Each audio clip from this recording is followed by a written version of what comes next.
Hello dear students, welcome to the online class. How are you? I think you all are keeping well by the grace of Almighty Allah. I am also fine. This is Hasina Islam, lecturer, Department of English, Tongi Government College, Gazipur. This lecture is for the students of HSC first year. Today we are going to start a new topic, Unit 1, Unit 11, Lesson 2. And our today's topic is Arriving in the Orient by George Orwell.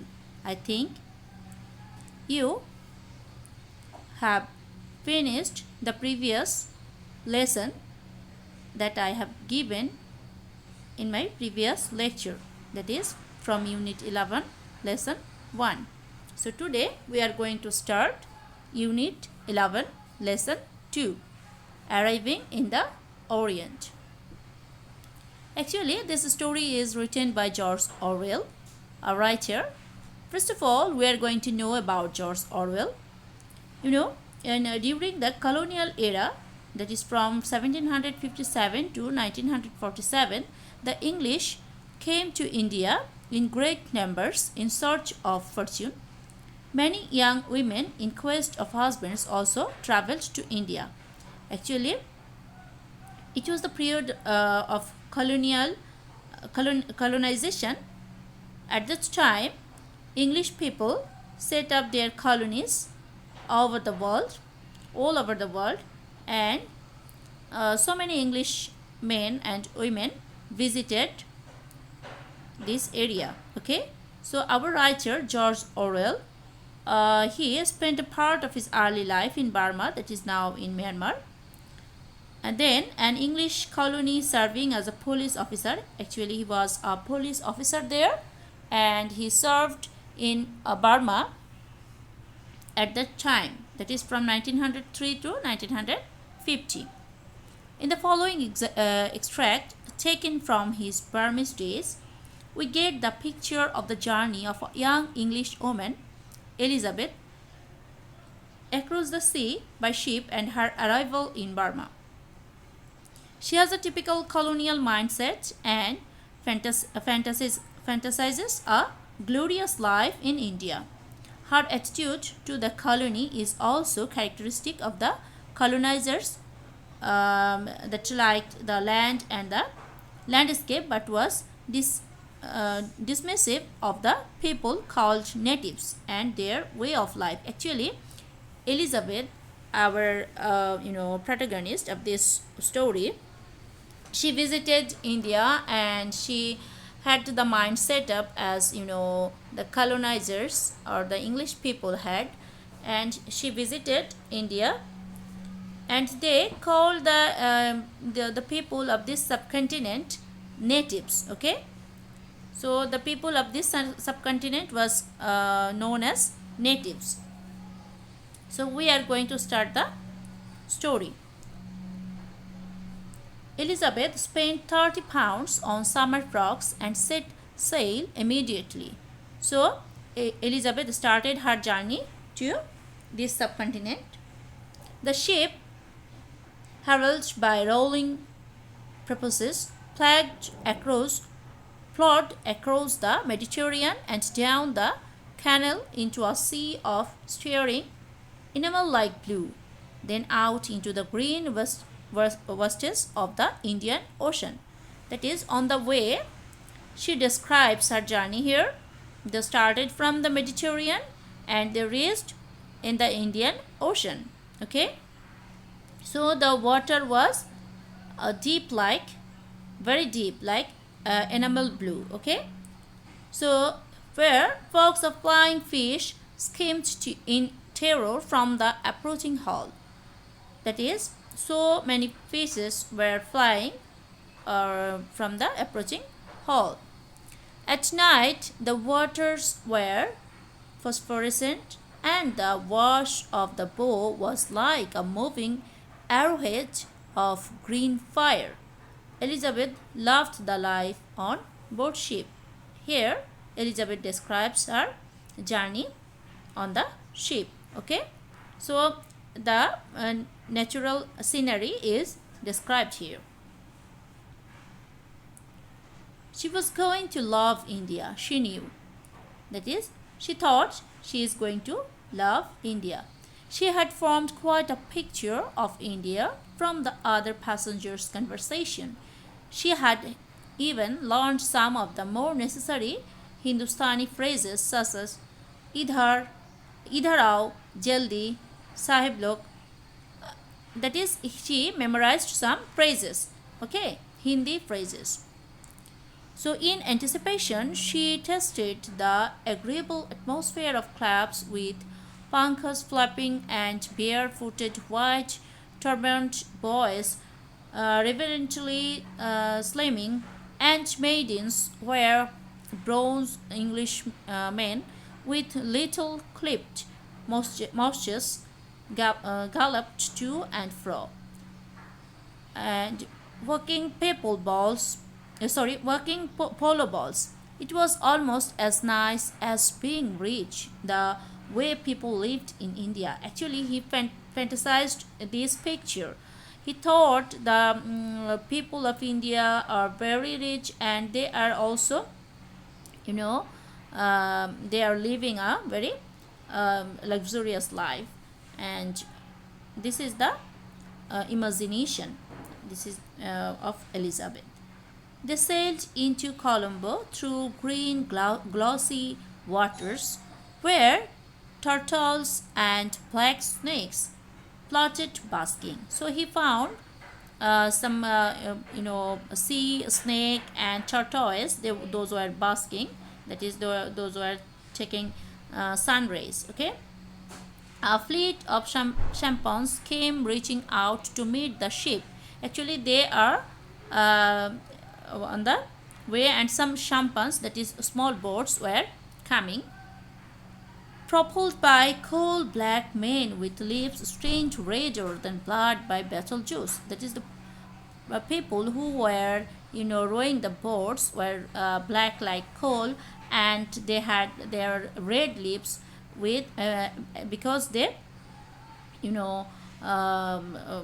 they have reddened their lips with Betelgeuse. Okay, so they yelled and struggled round the gangway while the passengers descended. So while they saw the passengers are coming, they were gathering there to take the passenger. Okay, so as Elizabeth and her friends came down, two champanwallas, their prows nosing against the gangway, uh, you know then with yells, as that is some champanwallas were gathering there to take them. Okay, so they started bargaining among themselves. They wanted to take the passengers. Don't you go with him, missy? Not with him. Oh, bad, wicked man, he. Not fit taking, monsieur. That is, they were quarreling with each other. They're saying that don't go with him, he is very bad. In this way, okay? Don't you listen him? Lies, missy. Nasty low fellow, nasty low tricks, him playing. And nasty native tricks. That is, they were saying that this is a nasty tricks. They are trying to, they were quarreling with each other. Ha ha ha. He is not native himself. Oh no, him, European man. What skin or same, missy? Ha ha ha. I stop your bats, you two, or I fetch on of you a kick.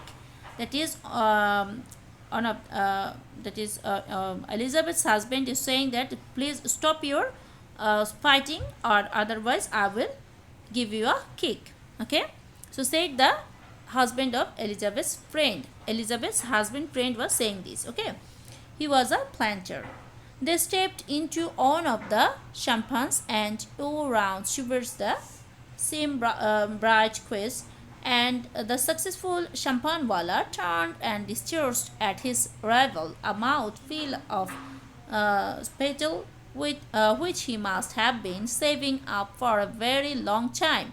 So one of the champanwalas who was the winner, who got the chance to take them he was laughing, and he was throwing spit from his mouth. Okay, this was the Orient. Scents of coconut oil and sandalwood, cinnamon and turmeric floated across the water onto Mount Lavinia, where they bathed in a lukewarm sea that foamed like Coca-Cola.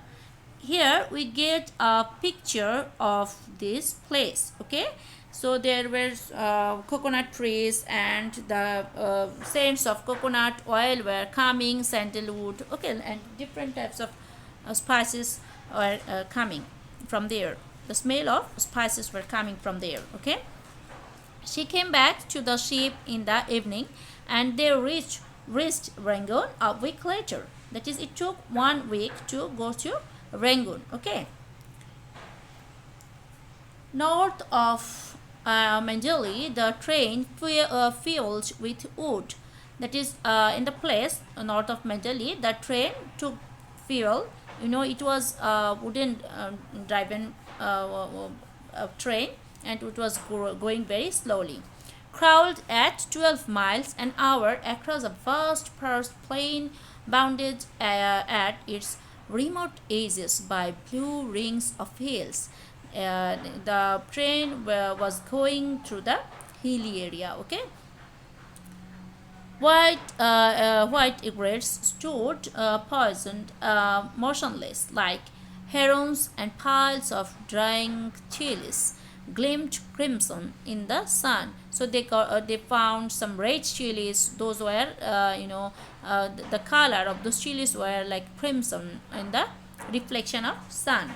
Sometimes a white pagoda rose from the plain like the breast of a serpent giants, and the early tropic night settles down, and the train jolted on, slowly stopping at little stations where barbaric yells sounded from the darkness. So from the small stations, so many peoples were screaming, and it was like a barbaric sound. Okay, and from the darkness, they were listening the sound. Half-naked men with their long hair knotted behind their heads moved to and fro in torchlight, hideous as demons in Elizabeth's eyes. So Elizabeth found some figures like men. Those were, moving here and there, and she saw them in the torchlight, and in her eyes, they were like demons. Okay, they were like devils. The train plunged into the forest, and unseen branches brushed against the windows. It was about 9 o'clock when they reached, where Elizabeth's uncle and aunt were waiting with Mr. McGregor's car, and with some servants carrying torches. So they reached the station where they wanted to go, and she found her uncle waiting with some servants. Her aunt came forward and took Elizabeth's shoulders in her delicate, shoreen hands. "I suppose you are our niece, Elizabeth," and her aunt, that is Elizabeth's aunt, could recognize her and addressed her. "We are so pleased to see you," she said, and kissed her. Okay. Mr. Lacrostein peered over his wife's shoulder in the torchlight. He gave a whistle, exclaimed, "Well, I will be damned," and then seized Elizabeth and kissed her more warmly than he need have done, she thought.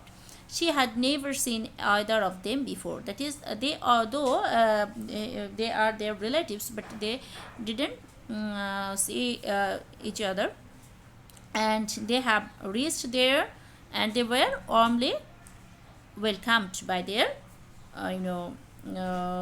uncle and aunt. So this is about the story, and you have to go through the story again and again. You have to find out the unknown words. There are so many difficult words here. You have to make a note of those words, and you have to find out the synonyms and antonyms from there. Okay, and meaning also. So now I'm going to give you some homework. I think you will do the homework. Some questions are given here. That is, how did the waters of the Indian Ocean look like during the night? What frightened the flocks of flying fish, that is, so many fishes were flying, and which thing frightened them, you have to mention here. Why did Elizabeth think that she would like India? What is polo? Who played the polo? Polo is a game, here it is mentioned in the story. What did the Champanwallas fight for? So in this way you have to answer all these questions, and some true false are given here. Of course you have to write down whether it is true or false, and if it is false you have to write down the right answer. Okay, I have given you some true false here. Then another thing you have to do, that is, you can discuss the following questions. Okay, what picture of the sea do you find here? You will try to write down these answers within 2 or 3 sentences. Okay, then some fill in the blanks are also given here. I think you will find out the words appropriate for the sentences. Okay, and of course you will do it. And then some words are given here. You have to find out the synonyms, and of course you will try to know the meaning of the unknown words. So dear students, this is for today. I think of course you will prepare your lesson, you will take preparation, and till then, thank you, have a nice day, Allah Hafiz.